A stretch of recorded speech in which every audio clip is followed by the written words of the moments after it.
உறவுகள் அனைவருக்கும் வணக்கம்ங்க. மாமி வீட்டுக்கு போகிற விஜயும் காவேரியும் சந்தோஷமாக இருக்கிறாங்க.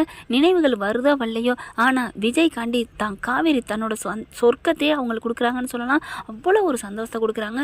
ஆனால் விஜய்னால பாவமாக இருக்குது. காவேரி ரொம்ப நம்ம ஏமாத்துறோமோ, உண்மையை சொல்லிடுவோமோன்னு அவரால் மறைக்க முடியலைங்க. அதுக்கப்புறம் காவேரி உங்ககிட்ட நான் ஒன்று சொல்லணும் அப்படின்னு சொல்லல. நீங்கள் ஒன்றும் சொல்ல வேணாம் அப்படிங்கிறாங்க. இல்லைம்மா நான் சொல்லணும், நீங்கள் எது சொல்கிறா இருந்தாலும் எனக்கு 3 வார்த்தை, என்ன ஐ லவ் யூ. இதை தவிர நான் எதையும் எதிர்பார்க்கல. ஆஹா, நம்ம பொண்டாட்டி எப்படி நினைக்கிறா. அது இல்லை காவேரி, உன்ட்ட இன்னொன்று சொல்லணும். வேறு எதுவுமே எனக்கு தேவையில்லை, உங்களோட லவ் மட்டும்தான் எனக்கு தேவை விஜய். உங்களுக்கு குணமாயிட்டா எனக்கு அது போதும் விஜய் அப்படிங்கிறாங்க. அதுக்கப்புறம் மாமி சமைச்சு கொடுத்ததை ஃபுல் கட்டுறாங்க, சாப்பிட்றாங்க. சாப்பிட்டதுக்கப்புறம் அந்த வீடெல்லாம் பார்க்குறாங்க, இறங்கி போகிறாங்க. மாமியை பார்த்து பேசுகிறாங்க. மாமி, இந்த வீடு யாருக்கும் விடலை, எங்களுக்கு இதை தர்றீங்களா? அப்படியே நான் எடுத்துக்கிறேன். எடுத்துக்கடாம்பி, உன்னோட பிஸ்னஸில் நாங்கள் ஓஹோன்னு வாழ்ந்துட்டுருக்கோம், நீ எங்களுக்காக எவ்வளோ நல்லது பண்ணியிருக்க அப்படிங்கிற காவேரி பார்க்குறாங்க. அப்படியே விஜயம் பார்க்குறாங்க. அவ்வளோ நல்லவரா நீங்கள்? ஐயோ இப்படிப்பட்ட நல்ல மனுஷனை நான் எப்படி மிஸ் பண்ணேன் 5 வருஷம் அப்படின்னு நினைக்கிறாங்க. அதுக்கப்புறம் இருக்க கையை பிடிச்சி அப்படி கோர்த்துக்கிறாங்க. பார்க்குது மாமி, டே உன் மேலே எவ்வளோ பாசம் வச்சுருக்காடா அப்படிங்கிறாங்க. இங்கே ஒரு வாரம் இருங்களேன். கண்டிப்பாக மாமி நாங்கள் வருவோம், நாங்கள் அங்கே போயிட்டு வரோம், என் ஸ்கூல்லாம் வேலையெல்லாம் இருக்குது, பாவம் இவ்வளோ அவங்க அம்மா விட்டுட்டு வந்திருக்கால அப்படின்னு சொல்லிட்டு மாமிக்கிட்ட டாட்டா பாய் பாய் சொல்லிட்டு கிளம்புறாங்க. ஐயோ இந்த பிள்ளைங்க 2 பேருக்கும் நல்லா குணமாகணும். விஜய்க்கு நல்லா தான் இருக்காரு, காவேரிக்கு தான் என்ன பண்ணுறது. கடவுளே பகவானே, அந்த பொண்ணுக்கு சீக்கிரம் நினைவு கொடு, அந்த பையனை பார்க்க பாவமாக இருக்குன்னு மனசார மாமி வேண்டுறாங்க. அடுத்தவங்களுக்காக, அதாவது பிறருக்காக வேண்டுதலுக்கு கடவுள் வந்து பழிக்க வைப்பாருன்னு நான் நிறைய வாட்டி கேள்விப்பட்டிருக்கேங்க. அதனால தான் நான் தொழுகையில் ப்ரே பண்ணலாம், எல்லாரும் நல்லா இருக்கணும்னு ஃபஸ்ட்டு கேட்டு எடுத்தாங்க. என்னை பற்றியே என் பிள்ளைகளை பற்றியே கேட்பேன், என்ன நல்லா வச்சுக்கோ அப்படின்னு சொல்லிட்டு எல்லாரும் நல்லா இருக்கணும், மழை நல்லா மும்மாறி பெஞ்சு நல்லா இருக்கணும், இதுதாங்க என்னோட வேண்டுதல். சத்தியமானது உண்மை. நீங்கள்லாம் எப்படி இருக்கீங்க? முன்னாடி எப்படி வேணுங்களோ இதே மாதிரி எல்லாரும் வேண்டுங்க ஃப்ரெண்ட்ஸ். இப்போ விஜயும் காவேரியும் இறங்கி போகிறாங்க. போகையில் அப்படியும் பார்க்குறாங்களா, சரி நம்ம ஆளை கடற்கரை கூட்டி போவோம், அதில் அவளுக்கு நினைவு வந்தாலும் வரும் அப்படின்னுட்டு காவேரி கையை பிடிக்கிறாங்க. காவேரி, நம்ம இங்கே இருந்திருக்கிறோமே, உனக்கு ஞாபகம் இருக்கா? என்ன நம்ம கண்டிப்பாக கடற்கரைக்கு போயிருப்போம்னு நினைக்கிறேன். ஏன்னா இங்கே உள்ளவங்க எப்பேற்பட்ட வந்தாலும் கடற்கரைக்கு போகாமல் இருக்க மாட்டாங்கல்ல. ஆமாங்க, கடற்கரைக்கு நம்ம போயிருக்கோம்.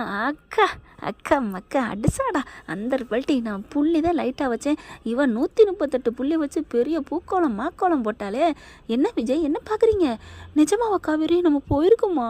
ஆமாங்க, அப்படி இருக்கும். நீங்கள் என் கையை பிடிச்சிக்குவீங்க, நான் உங்கள் கையை பிடிச்சிக்குவேன். ஆமாம், நான் உங்கள் கையை பிடிச்சா நீங்கள் என் கையை பிடிச்சது மாதிரி தான். ஹலோ பாஸ், 2 பக்கெட்டு தான் இப்படி பிடிச்சிக்குவோம். ஓ அப்படியா? ஐயோ என்னென்னமோ சொல்கிறாளே, அள்ளி விடுறாளே, எனக்கு ஒன்றும் தெரிலன்ட்டு சரி விடு அப்படின்னு ரசித்து பார்க்குறாங்க. என்ன பாஸ் ரசித்து பார்க்குறீங்க? அப்புறம் எப்படி பார்க்கணும், கோவமாக பார்க்கணுங்கிறியா அப்படின்னு முறைக்கிறாரு. ஐயோ வேணாம் அப்படிங்கிறாங்க. அப்புறம் என்ன பண்ணுவேன், அங்கே நல்லா நனைய விட்டு ஒருத்தர் மேலே ஒருத்தர் விழுவோம், அப்படியே ஜாலியாக இருப்போம், அப்படியே உட்காந்துக்குருவோம், உருளுவோம், அப்படியே அலையடித்து மேலே கொண்டாந்து விடும், நம்ம ஜாலியாக இருப்போம் தெரியுமா? இல்லாததெல்லாம் சொல்கிறாளே, சரி இவ்வளோ போடுவோம் அப்படின்ட்டு. அப்படியா காவேரி? ஐயோ எனக்கு எல்லாமே மறந்து போச்சு. ஆமாங்க, உங்களுக்கு எல்லாம் மறந்துடுச்சு, வாங்க மறுபடியும் நம்ம அங்கே போவோம் அப்படின்னுட்டு விஜயை கூட்டிகிட்டு போகிறாங்க. ஜாலியாக அப்படியே கையை தூக்கி அப்படியே அவ்வளோ என்ஜாய் பண்ணிட்டு போகிறாங்க. கண்ணாடி இறக்கி விட்டுட்டு, ஏம்மா கண்ணாடி இறக்கி விட்ற, எனக்கு அப்படியே வெளியில் பார்த்துக்கிட்டே வரணும் போல இருக்குது பாஸ் அப்படிங்கிறாங்க. சரி ஓகே இது மட்டும் அப்படியே ஞாபகத்தில் வச்சுருக்கிறாளே அப்படின்ட்டு போகிறாங்க. கடலுக்கும் போயிடுறாங்க. போயிட்டு காரை நிப்பாட்டிட்டு இறங்கி போகிறாங்க. அப்படியே குதிரையெல்லாம் வருது. எனக்கு இதில் குதிரையில் போகணும் பாஸ். குதிரை இல்லையா அப்படிங்கிறாங்க. ஆமாம், நம்ம 2 பேரும் இதில் போயிருக்கோம். அடிப்பாவி, போகாததெல்லாம் போயிருக்காங்கிறாளே, ஏன்னா ஒருவேளை நம்ம போயிருக்கலாமோ அப்படிங்கிற ஒரு நினப்பில் புள்ள சொல்கிறா அப்படின்ட்டு. ஓகேம்மா ஓகேடா செல்லாம் அப்படின்னு ஏறி உட்காந்துக்கிறாங்க. குதிரையில் போகல, என்ன நீங்கள் இப்படி இருக்க கட்டிக்குவீங்க தெரியுமா? ரைட்டு அப்படின்னு காவேரி இறுகிய கட்டிக்கிறாரு. அப்புறம் வண்டி போகுதுங்க. நம்ம 2 ரவுண்டு போயிருப்போமே அப்படின்னு விஜய் சொல்ல, எப்படிங்க உங்களுக்கு இப்போ தாங்க நினைவெல்லாம் வருதுன்னு நினைக்கிறேன். ஆமாம் 2 ரவுண்டு போவோம் அப்படிங்கல. குதிரைக்காரனே 2 ரவுண்டு ஓகே அப்படின்னு போகிறாங்க. காவேரி எனக்கும் பழைய நினைப்பெல்லாம் வர்ற மாதிரி இருக்குது, இன்னொரு ரவுண்டு போவோமா அப்படிங்கல. ஏன்னா குதிரை குலுங்கி போயில இறுக்கிய கட்டி பிடிச்சிக்கிறாங்க இல்லையா, அது விஜய்க்கு ரொம்ப சந்தோஷம். அதை விட சந்தோஷம் நம்ம ஆத்தாளுக்கு காவேரிக்கு. அதுக்கப்புறம் குதிரை வண்டி பின்னாடி போகுது. நல்லா இருக்குல்ல அப்படி குலுங்கி போகிறது. அப்படியே குலுங்கையில் காவேரியோட கன்னத்துக்கு பின்னாடி அப்படியே அந்த இது இருக்குது பார்த்தீங்களா, சோல்டரில் அப்படியே சாயிறாரு அடிக்கடி. காவேரிக்கு ரொம்ப மெய் சிலுத்து போகுது. அதுக்கப்புறம் 4 ரவுண்டுக்கு மேலே வேணாம் அப்படின்னு இறங்கிடுறாங்க. அதுக்கப்புறம் கடற்கரைக்கு போகிறாங்க. போகல சோளக்கரு திம்மோம், அது நம்ம நிறையா தின்றுருக்கோம். ஒன்றொன்னா சொல்லி அள்ளி விடு, கடைக்கு வந்தால் சோளக்கருது ஐஸு சுண்டல் இதெல்லாம் யாரும் சாப்பிடாம இருக்கிறோம் அப்படின்னு போயிட்டு எல்லாத்தையும் வாங்கிட்டு வந்து கொடுக்குறாங்க, திங்கிறாங்க. தின்னுட்டு என்ன பண்ணுறாங்க, கடலுக்கு போகணும்னு சொன்னேனே அப்படின்னு காவேரி சொல்ல ஓகே டன் அப்படின்னு போயிட்டு கடற்கரைக்கு காலை வைக்கிறாங்க. என்ன பாஸ் மறந்துட்டீங்களா கையை பிடிக்கிறது? ஓ ஆமாம்ல அப்படின்னு கையை நீட்டுறாங்க. 2 கையை நீட்டுங்க பாஸ் அப்படின்னு சொல்லி 2 கையும் பிடிச்சிக்கிட்டு அப்படியே மெல்ல கடலில் இறங்குறாங்க. அதுக்கப்புறம் ஒரு கையை விட்டுட்டு அப்படியே இறங்கி போக பாஸ் அலை வருது அப்படின்னு சொல்லி என்ன இப்போ நான் விழுகணுமா? விழுகிறேன் அப்படின்னு விஜய் விழுகிறாங்க. விழுகிறதுக்கு முன்னாடி அலை வந்து மோதிடுது. அலை வந்து அடித்ததுனால 2 பேரும் அவள் இவளை அடித்தால் அலை அவளை அடிக்க அவள் அவனை அடிக்கன்னு 3 பேரும் அப்படியே 3 பேர்னா யாருங்க அந்த அலையோட சேர்த்து சொல்கிறேங்க. அப்படியே உருண்டு உருண்டு உருண்டு கரைக்கு போயிடுறாங்க. அவ்வளோ ஒரு ஆனந்தம். அங்கே உள்ளவங்களாம் வேடிக்கை பார்க்குறாங்க. பார்த்து என்னது? ஒன்றும் இல்லை என் கணவருக்கு கொஞ்சம் அப்படிங்கிறாங்க. ஐயோ அப்படின்னு நினைக்கிறாரு. அதுக்காக நினைவு வரும்னு நீங்கள் கூட்டியாந்துருக்கேன். ஒன்றும் இல்லை அப்படின்னு எல்லாத்துட்டையும் பேசுகிறாங்க. ஐயோ என் பொண்டாட்டி கஷ்டப்படுறாளே அப்படின்னு நினச்சிட்டு இருக்கல என்ன பண்ணுறாங்க, மறுபடியும் அப்படியே தண்ணியில் போகிறதும் வரதுமா ஜாலியாக என்ஜாய் பண்ணுறாங்க 2 பேரும். ஒரு கட்டத்துக்கு மேலே விஜய் கை காவேரி விட்டு விளையிறதுங்க. விளைனோன்னா அலை நல்லா உழுக்கு அடிச்சிருது. விஜய் என்னங்கன்னு கத்துறாங்க. காணோம், விஜயவே காணோம். ஐயோ விஜய் என்னாச்சு? விஜய்னு கத்துன்னு கத்துறாங்க. நம்ம ஆள் என்ன பண்ணுறாரு, வேறு பக்கத்து போய் பின்னாடி இங்கிட்டு தெரிஞ்சு வந்துடுறாருங்க. படத்துலலாம் பார்த்துருக்க முடியாது, கடலோர கவிதையில் சத்யராஜ் பின்னாடி வந்து நிற்பார்ல அந்த மாதிரி வராங்க. ஆனால் காவேரி அப்படியே மயங்கி விழுகிறாங்க. ஐயோ அப்படின்னு சொல்லிட்டு எல்லாரும் ஓடி வராங்க. விஜயின் டக்குன்னு காவேரி தூக்கிறாரு. கொஞ்சம் கொஞ்சமாக மேலே இழுத்துட்டு போய் கரைக்கு போயிடுறாங்க. உட்கார வச்சுறாங்க. காவேரி என்னை பாருமா, காவேரி என்னை பாருடா அப்படின்னு சொல்லிட்டு உழுப்புறாரு. அப்படியே ஒன்றும் பண்ண முடியல. அப்படி கண்ணை மெல்ல திறக்கிறாங்க. நான் உனக்கு தெரியாமல் நான் பண்ணிட்டேனே, உன்னை ஏமாத்துறான்னு நினச்சி பண்ணிட்டேன்டா, உனக்கு சுயநல திருமணம் நினச்சி பண்ணிட்டேன்டா, என்ன ஐயோ அப்படின்னு சொல்லிட்டு கத்துறா. கடவுளே முருகா உன்னை வணங்கினாலே இவளுக்கு குணமாக்கு அப்படின்னு அழுகுறாங்க. கண்ணை திறக்கிறாங்க. விஜய் அப்படின்னு சொல்லிட்டு கரெக்டாக பார்த்தோன்னா காவேரி அப்படிங்கிறாங்க. அப்படியே நெத்தியை தொட்டு அழகாக அந்த பழைய காவேரி இருக்குது பார்த்தீங்களா, அந்த நினப்பு வருதுங்க. கண்ணுக்குட்டி புதுசாக போட்டால் அந்த மாடு நக்கும் பாருங்கள், அந்த மாதிரி அப்படியே காவேரி தழுவுறாங்க. புரிஞ்சு போச்சுங்க பொண்டாட்டிக்கு நினைவு வந்துருச்சுன்னு. காவேரி எனக்கு தெரியுதா? என்னங்க என் புருஷனை எனக்கு தெரியாதா அப்படின்னு காவேரின்னு மார்போட கட்டி அணைச்சிக்கிறாருங்க.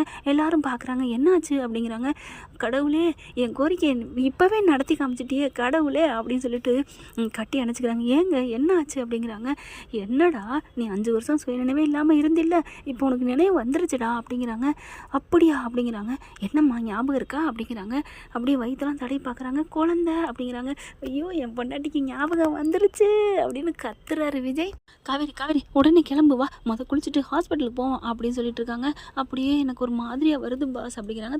தோளில் சாஞ்சுக்க அப்படின்னு சொல்லிட்டு பொண்டாட்டியும் கூட்டிகிட்டு காரில் ஏற்றிட்டு போகிறாருங்க. போயிட்டு அதெல்லாம் ட்ரெஸ் எல்லாம் மாற்றி குளிச்சுட்டு போயிடுறாங்க. ஆஸ்பத்திரிக்கு போனால் கொஞ்சம் அவங்களுக்கு மயக்கத்தோடு தான் போகிறாங்க. கொண்டு போய் செக்அப் பண்ணுறாங்க.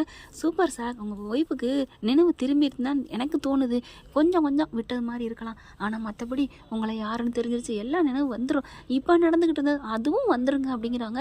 அதுக்கப்புறம் கண்ணை திறக்கிறாங்க. பார்த்துட்டு விஜய் அப்படின்ட்டு எனக்கு ரொம்ப சந்தோஷமாக இருக்குது விஜய், எனக்கு எல்லாம் தெரிஞ்சிருச்சு, எல்லாம் ஞாபகம் வந்துருச்சு அப்படின்னு சொல்லிட்டு நம்ம பாப்பாலாம் விட்டுட்டு வந்துட்டோம், உடனே கிளம்புங்க அப்படிங்கிறாங்க. பாவம் அம்மா இல்லாமல் எவ்வளோ கஷ்டப்பட்டா, ஆண்டவனே இப்போ முதற்கொண்டு ஞாபகம் வந்துருச்சா அப்படின்ட்டு. இல்லை நம்ம ஒரு இடத்துக்கு போகணும். எங்கெங்க நீ வா அப்படின்னு சொல்லிட்டு மாமி வீட்டுக்கு போகிறாங்க. மாமி பார்க்குது. என்னடா இப்போ தான் போனீங்க அதுக்குள்ளே வந்துட்டீங்க அப்படின்னு சொல்ல, மாமி அப்படின்னு காலில் விழுகிறாங்க 2 பேரும். என்னடா ஆச்சு அப்படியே தூக்குறாங்க. அப்படியே 2 பேரும் பார்க்குறாங்க. நீங்கள் எங்களுக்காக வேண்டுனீங்களா? ஆமாடா இப்போ தாண்டா உங்களுக்காக ப்ரே பண்ணேன், ஒரு 1/2 மணி நேரம் இருக்கும் இல்லைன்னா 1 மணி நேரம் இருக்கும்டா, இதுங்களுக்கு நல்லபடியாக குணமாகணும் வேண்டிக்கிட்டேன்டா பகவான்கிட்ட அப்படிங்கிறாங்க. அந்த வேண்டுதல் பழிச்சிருச்சு மாமி, பழிச்சிருச்சு. என்ன சொல்கிற விஜய், என் பொண்டாட்டிக்கு சுயநினைவு வந்துருச்சு அப்படியே மாமி பார்க்குது. காவேரி மாமி நீங்கள் கூட ஏமாத்திட்டீங்கல்ல, அவருக்கு சுயநினைவில் நான் சொன்னேன், அதை பார்த்து நீங்களும் ஆமாட்டீங்க, எனக்கு தான் சுயநினைவு இல்லாமல் இருந்திருக்கு தெரியும்ல அப்படின்னு சொல்ல, என் தங்கம் நீ நல்லா இருக்கணும்டி, பாவம்டி கண்ணடிச்சாண்டி விஜய். என்னது கண்ணடிச்சாரா?